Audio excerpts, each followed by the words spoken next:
Hi, this is Lucia with The Art of Love. I'm a dating and relationship expert specializing in helping you get your ex back. Today I want to talk about the top 3 dating mistakes which lead to breakups. From speaking to hundreds of coaching clients, I've identified the top 3 reasons for breakups in dating and relationships, not in marriages. In marriages, it's usually sex and or money, but not in dating. So what are they? Well, I'll tell you, but first I want to remind you to be sure to subscribe so you don't miss out on any future videos. And while you're at it, tap the bell icon to be notified when a new video is up. Okay, so these are not in any particular order. The first one is dating someone who has just gotten out of a relationship, especially if it was a long-term relationship. Just because they think they're ready to date or want to, it doesn't mean that you should date them. They are not emotionally available. It doesn't matter how much chemistry you feel or how well you get along. At some point, they will pull away. And if you're chasing them or being needy, you'll just make things worse. You can't push people past their comfort zone when it comes to someone who is not over their ex.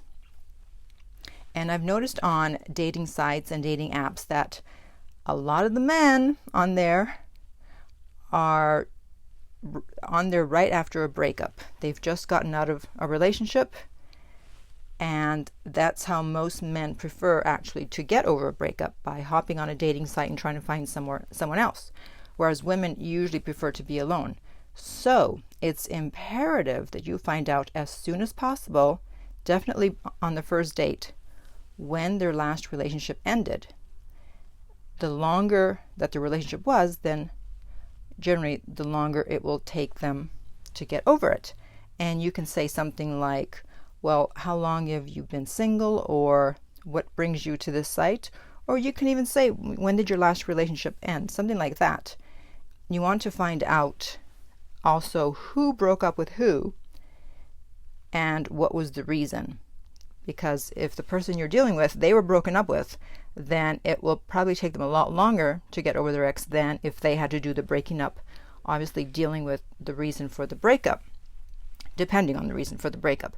And I went on one date once with a guy, and everything about the date was perfect, except that I found out that he had just gotten out of a 7-year relationship, and it had only been 3 months, which obviously is not enough time. And to make things worse, it's not because someone cheated, or they didn't get along, or they hated each other, or they had a big fight, or anything like that. It was because of distance. The relationship had been long distance for 7 years, and they were unable to move, and so they made a mature decision to end it. So I thought, okay, I am not getting in the middle of this. And I didn't see him again.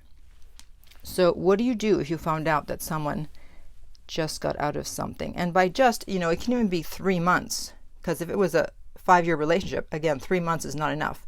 Or even if it's been 9 months, but they were with someone for 20 years, that may not be enough time either. So what do you do? Well, if you're a woman, I suggest that you put yourself in the friend zone, since it's easy for women to get out of the friend zone. Otherwise, you're setting yourself up to be a rebound. So just say, hey, since you just got out of something, or, I'm not sure that you're over your ex yet, so why don't we take things really slow? I'm not going to be intimate with you for now. I want to be sure of what I'm getting into. That's the mature approach. If you're a guy, do not put yourself in the friend zone because you may never get out of it. Instead, just say, you don't want to be a rebound. Give her time and space to deal with her feelings. And in the meantime, keep in light contact on social media, Facebook, Instagram, etc. So, like once a week, once every couple of weeks, like a photo, make a comment, something like that.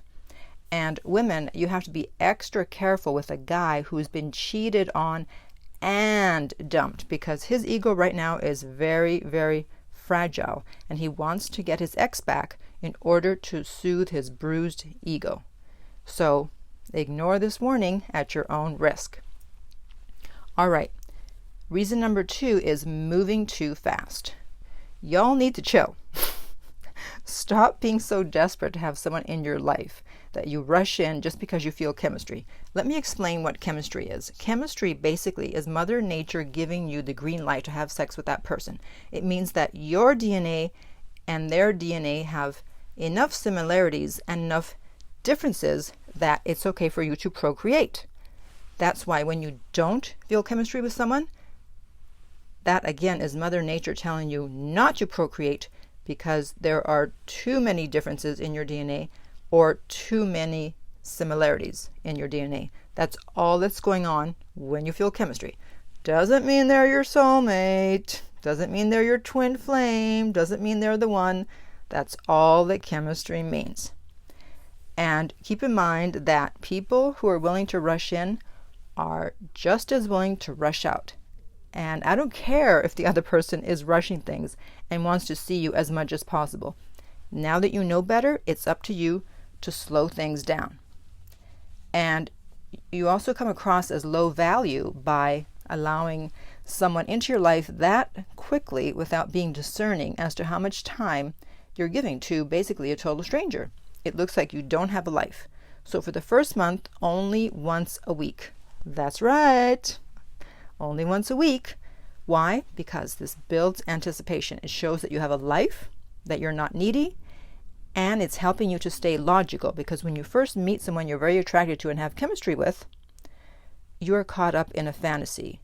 After you see them, you're in what I call a love coma for a few days afterwards. So by waiting for a week to see them again, the love coma wears off and you can think straight. That way you can spot the red flags that may eventually lead to trouble down the road. That's what happens when people don't see red flags, because they don't give the love coma a chance to wear off, and they get wrapped up in it, and they either don't see the red flags or they choose to ignore them, and the next thing you know, there's trouble. Okay, and the final one is being stressed out.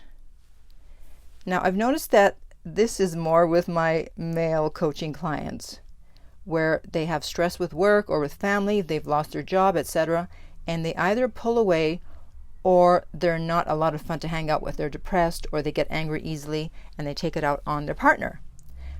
Interestingly, none of my female coaching clients ever said they were stressed and didn't treat their partner right. It seems that women have more avenues for dealing with stress, usually family and friends, and are willing to talk about it. But men usually don't have that same support, so they end up taking it out on their partner. Or even worse, they ignore their partner. One client was dealing with the death of his mother, and he did not contact the woman he was dating for 6 weeks. That's right, 6 weeks. He obviously was not thinking about the consequences of his actions. And it's also because, I can't really fault the guys in a way, also because men have single point focus.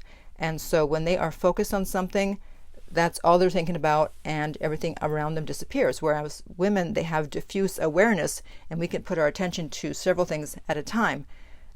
So keep that in mind, guys, that you have this single point focus, that you can't ignore your woman when you are focused on a project or a family situation, etc., etc., because the woman will get upset, and there's a good possibility that she will break up with you.